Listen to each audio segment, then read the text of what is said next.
All right, we have a little bit of board game news. We're going to go through this kind of quick. This is over on Board Game Wire. We're going to talk a little bit about Asmodee and its parent company, Embracer.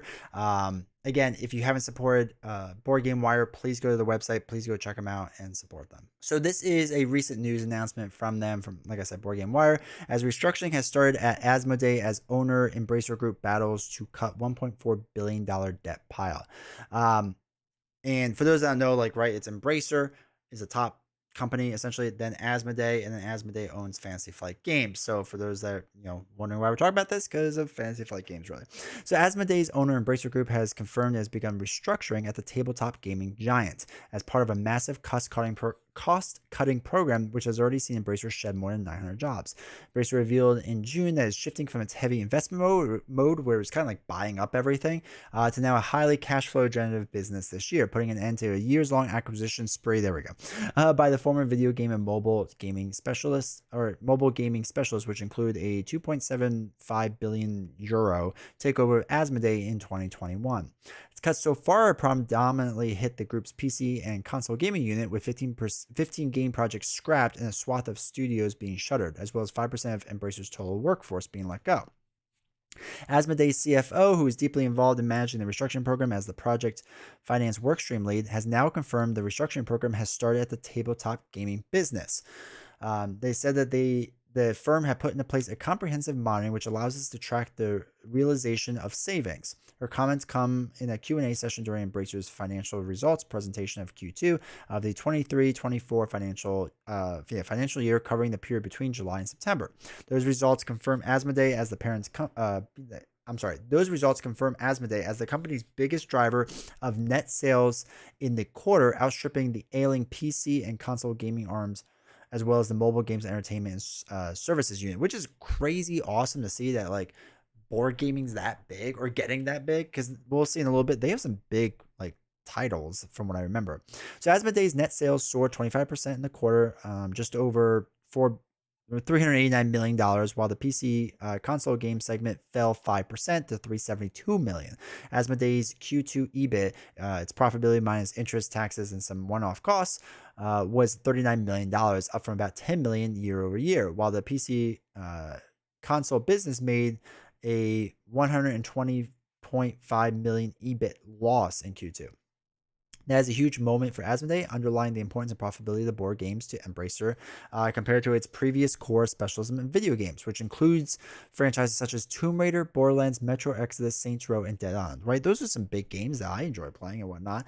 So this is an important note, like, because I know a lot of people saw this and they were getting really worried about Asmodee and what's going on. Asmodee is still doing fine, right? The board game industry is actually still doing really well. I think it's growing in popularity still. The video games are taking a bit of a hit. Important notes here. Growth has once again been driven by the trading cards game product category, with low single-digit growth for board games. Embracer co-founder and group CEO Lars something said during a Q2 results presentation. He added that the growth in Europe outperformed the growth in the US during the quarter. I remember reading through this, and I wish I could find it again, but it was just tough to find. But they even, like, call that Marvel, like the Marvel IP is doing well for them. So anyone that, like, memes about Marvel Champions being dead, which is a joke we all made like a year and a half ago, it's not doing well. They recognize this, as the CEO, like, recognizes that, like, it's doing well. And they do point out the trading card industry, and there's a lot of profit there. And this is my one big fear with Asmodee and this stuff, is they're pushing really hard with Star Wars Unlimited. And generally speaking, trading card games, like, take a while to get off the ground, right? Trading card games don't succeed right out of the gates. So I hope that, like, they are willing to invest in this game for some time, right? It's going to take a while for people to, like, back a TCG, because they want to know that it has longevity, that's going to be around for a while. Like, if it's going to be done in like 2 years, people are going to be upset that they backed it, and you're going to lose a lot of faith in that company. So that's my only, like, fear with this, is that if they're, like, in cost savings mode, I don't want them to suddenly, like, throw away all the TCG stuff and be like, oh, well, it didn't turn a crazy profit in a year, so we're going to stop doing it, right? We're not going to do it or whatever. So there's my one worry with all this, but I think they recognize the TCG category can be a huge moneymaker. Let's invest in it. At least that's my hope. He also noted that Asmodee managed to generate positive free cash flow for the quarter, driven by a lower inventory buildup in line with its action plan announced 12 months ago, which is great to hear. Asmodee typically builds up larger stocks of inventory in financial Q2 in preparation for its peak season, including the run up to Christmas, taking a hit to its free cash flow in the process. Leaves question marks about whether Asmodee will have maintained high enough stock levels to cover its seasonal strongest period. We'll see. We'll see with the Q3-4 results, but there's nothing wrong with being lean and whatever and like back ordering things, so I don't think it'll be the worst thing. So I'm very happy that they said the CFO was very happy with the performance of Asmodee. September itself is an important peak season period for us, and the implementation of the restructuring program has started also at Asmodee. So a good performance in combination of both the current trading, the operational performance, and the proper execution and planning, which is good, right? It's all good things.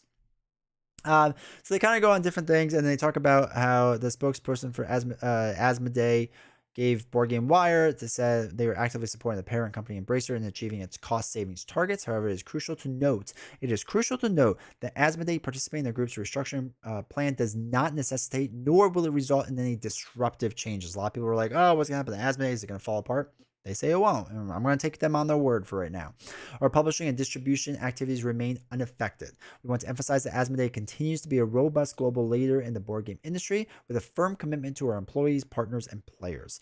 Asmodee distributes trading card games such as Yu-Gi-Oh!, Pokemon, Magic, as well as board games under 22 subsidiaries, including Catan Studios, Days of Wonder, Fantasy Flight Games, Lookout Games, and Z-Man Games. The biggest IPs include Ticket to Ride, Catan, Splendor, Seven Wonders, all those fun stuff, which is really awesome. So once again, really quick, if you haven't supported Board Game Wire, please do. Like what they do, I think is really, really great. So what I will say with this is that a lot of people first read this and they're like, oh my God, Asmodee is falling apart. Everything's terrible. And I don't think that's going to be the case. I think Embracer is doing what investment companies do, right? This is what they do. They buy up a ton of stuff and they try to make it as lean as possible. And then if the asset isn't performing well, they generally try to sell off the asset, right? That's generally the best way to handle things. So that's all I see happening right now. Like this seems very standard practice. This doesn't seem like a terrible thing. Now, the only thing that would stink is that they start laying off people at like Fantasy Flight Games. I hope they don't, by the way. Please don't lay off anyone at Fantasy Flight Games. I think they're doing a wonderful job with their IPs recently. But if they start laying off people and then people get more overworked and whatnot because they're trying to like all these cost cutting things with people, then that becomes a tougher work environment, and then more people leave, and then it's a downfall of the product. I think a lot of people see cost cutting and they assume it's people, and that's not always the case, right? Cost cutting is a lot of different things, especially in a company that prints a lot of things, right? So this could be as simple as looking at how to do repackaging of things, which we have seen in the blister packs, going from like when they redid Lord of the Rings and Arkham Horror, right? They're not doing the blister packs, they're doing a giant box. This creates less SKUs, which makes easier inventory. It creates less packaging, right? Which packaging costs money. All those print runs cost money. All those packaging costs money. All that shipping costs money. And if you have extra stock and then you didn't do anything with the extra stock, you have wasted money. So making it into a repackaged group is more streamlined, right? It's more profitable in its way. So that's what I've already seen Asmodee do those things, and we've all seen it do with it. It'll be interesting to see if they get rid of the blister plastic packages for the hero packs, right? The ones that this is just angels, right? If they get rid of this, and we've seen this come up in other markets where they sell like the wave 1 box of Marvel Champions heroes.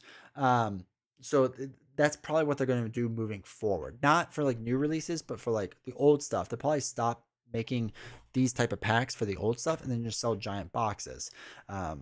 So just it wouldn't shock me if that's what happened, because again, it's a cost cutting measure. So what Asmodee, what they said Asmodee is going to be doing, that already seems to be what they are doing. So again, I wouldn't worry about anything. If they start going into like cutting people, then it's worth noting.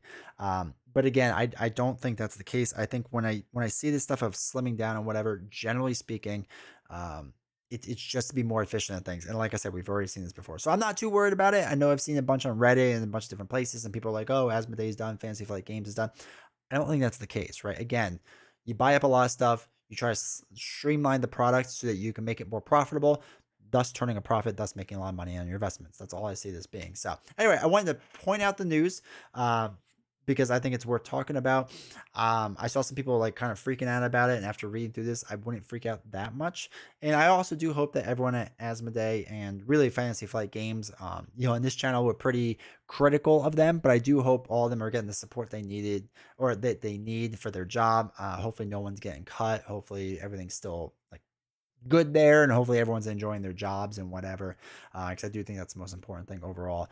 So even though I'm critical of them sometimes, I still want them to be successful, and I still hoping they're having a good working experience there. So hopefully that's the case. But anyway, just want to talk a bit about that. If you enjoyed this video, do me a huge favor, hit the like button, subscribe, all that fun stuff down below, and I'll see you all next time.